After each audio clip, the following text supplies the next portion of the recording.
안녕하세요. 잡시광입니다. 일본이 세금 수십조를 쏟아부어가면서 일으키려고 안간힘을 쓰고 있는 산업은 반도체입니다. 그리고 거점은 바로 TSMC의 구마모토 공장인데요.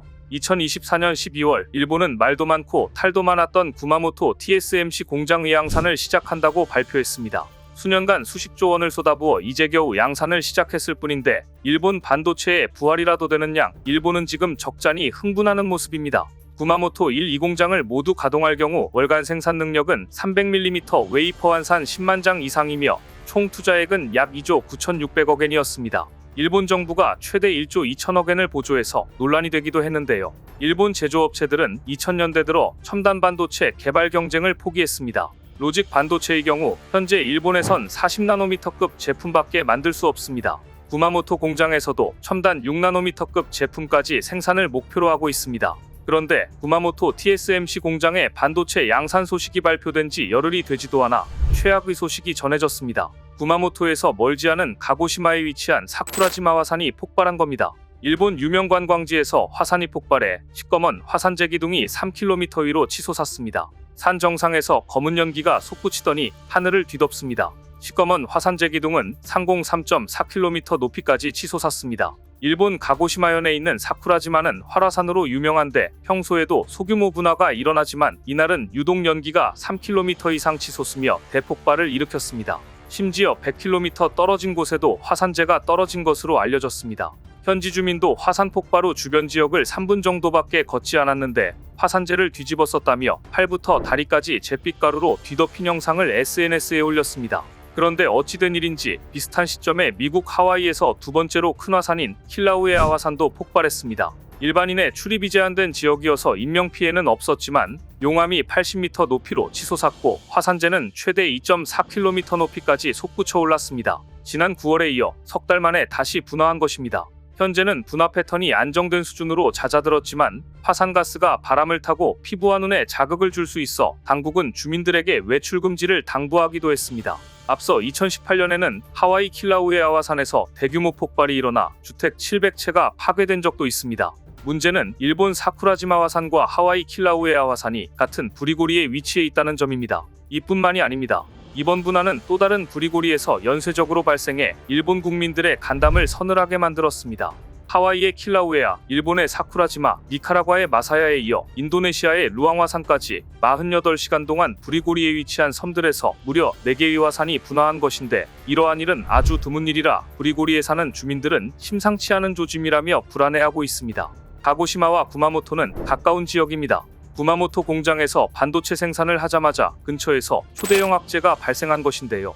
사실 지금 TSMC 직원들은 자녀들을 위해 구마모토로 학교를 옮기고 있고 일본 구마모토 지역의 학교들은 대만어 수업을 신설하는 등 분주하게 움직이고 있는 상황에서 이처럼 인접 지역에서 지진은 물론 화산 활동까지 잦아졌다는 사실은 엄청난 불안감을 안길 수밖에 없습니다. 일본 금융기업 규슈파이낸셜 그룹은 TSMC가 구마모토현 지역 경제에 미칠 효과가 10년간 6조 9천억 엔, 약 62조 8,762억 원에 달할 것으로 전망했는데요. 일본은 이번 기회가 일본 규슈 지역 경제에 100년에 한 번 올 기회라며 호들갑을 떨고 있는데 만일 지진이나 화산 폭발 때문에 반도체 공장까지 영향을 받는다면 이는 단기적인 이슈가 아니라 공장 자체를 폐쇄해야 하는 최악의 상황을 언제든 맞이할 수 있습니다.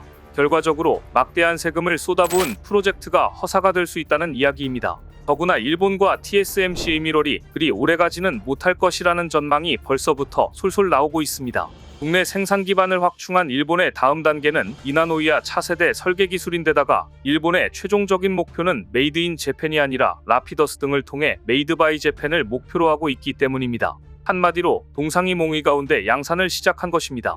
TSMC 역시 미국의 군사적 도움을 받는 대만의 실리콘 방패 역할을 하고 있어 첨단 공정을 일본으로 과감하게 가져가는 데는 한계가 있을 것이란 분석도 있습니다.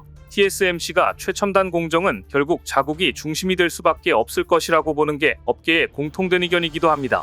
이처럼 안 그래도 불안불안한 협력 관계인데 지진에 화산까지 자연재해가 끊이질 않으니 일본으로서는 이래저래 불안하고 과연 TSMC 반도체 인력들이 일본 근무를 오래 원할지도 의문이 듭니다. 특히 지진과 쓰나미 못지않게 일본을 위협하는 심각한 재난이 바로 화산 폭발인데요. 일본에 있는 활화산은 무려 111개로 전 세계 활화산의 10%가 일본에 있으니 일본 국민들도 미칠 노릇일 겁니다.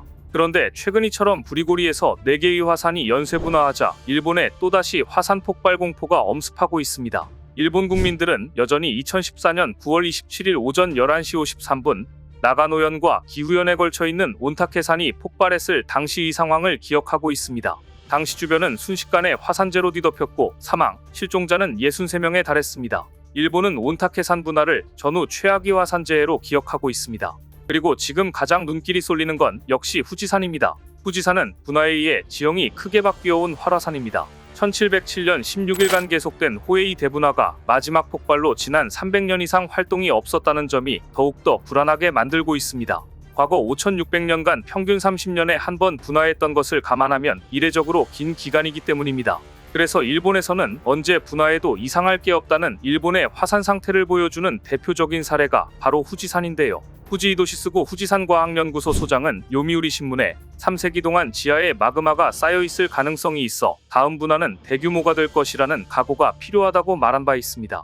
후지산이 폭발하면 인명과 재산 피해는 말할 것도 없고 일본의 수도권에도 영향을 주어 일본 전체에 미칠 영향을 가늠하기 힘들다는 예측이 나왔기 때문입니다. 2020년 공개된 일본 정부 분석에 따르면 최악의 경우 후지산 분화 후 화산재가 약 3시간 뒤 수도권에 도달해 철도 운행이 멈추고 송전시설에 장애가 생겨 광범위한 지역에 정전이 발생할 것이라고 예견하고 있습니다. 통신이 마비될 가능성도 배제할 수 없습니다. 가장 큰 문제는 화산재입니다. 약 2주간 화산재 낙하가 이어지면 가나가와현, 야마니시현에 30cm 이상, 도쿄도 시민 신주쿠구에 10cm 정도 쌓일 것으로 예상했는데요. 제거해야 하는 화산재의 양은 4억 9천 세제곱미터로 추정되고 있습니다. 이것은 2011년 동일본 대지진으로 발생한 폐기물의 10배에 달하는 어마어마한 규모입니다. 그런데 충격적인 계획이 알려졌습니다. 만일 후지산이 폭발해 화산재가 다량의 폐기물을 낳는다면 일본 정부가 후지산 화산재도 바다에 투기할 것을 검토 중이라는 소식이 알려진 겁니다. 현재 예측으로는 후지산이 분화하면 화산재가 약 4억 9천 세제곱미터나 발생할 것으로 예상되는데 일본 정부는 이를 어떻게 처리할까를 두고 고심하다가 해양 투기까지도 염두에 두고 있다는 게 알려진 것인데요. 만일 이런 일이 실제로 일어난다면 한국을 비롯한 주변국들 반대에도 후쿠시마 제1원자력발전소 오염수 해양 방류를 강행한 데 이어 자연재해 폐기물을 또다시 바다에 버리는 게 될 것입니다. 최근 일본 요미우리 신문에 따르면 일본 정부는 전문가 회의를 열어 후지산 분화 시 화산재 처리와 관련 해양 투기를 포함해 여러 방안을 논의할 계획이라고 밝혔습니다. 후지산이 분화하면 최대 30cm가 넘는 화산재가 수도권에 쌓일 것으로 예상되는 만큼 주택 붕괴나 교통편 마비 등 막대한 피해를 초래할 수 있어 신속한 처리가 필요하다는 것인데요. 앞서 일본 정부는 2020년 후지산 폭발 시 화산재 낙하량 예측치를 발표했는데 분화 3시간 만에 수도권에 화산재가 쌓여 철도 운행이 멈추고 대규모 정전이 발생할 것으로 예상됐습니다.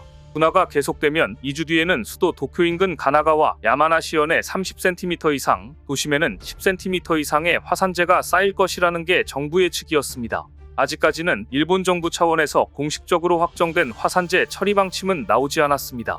다만 관련 지침에 행정기관과 의료기관을 연결하는 도로를 최우선 제거구역으로 정하고 상하행선 1차선씩 먼저 치워야 한다고만 정해졌는데요. 하지만 정리한 화산재를 어디에 어떻게 버릴지는 여전히 백지 상태인데 문제는 화산재를 만일 바다에 버릴 경우 해양 생태계 오염으로 이어질 수 있다는 점입니다. 해양오염방지법에서는 폐기물 해양 투기를 원칙적으로 금지하고 있습니다. 정부가 긴급사안으로 필요하다고 판단할 경우에만 인정하는데 방사능도 버리고 화산재도 바다에 버린다면 주변국들에게 민폐는 물론 일본은 전 세계적으로 해양오염의 주범이라는 비난을 피할 수 없을 것이고 무엇보다 하늘이 노할 것입니다. 오늘 준비한 소식은 여기까지입니다. 댓글을 통한 여러분들의 많은 의견 기다리겠습니다. 시청해주셔서 감사합니다.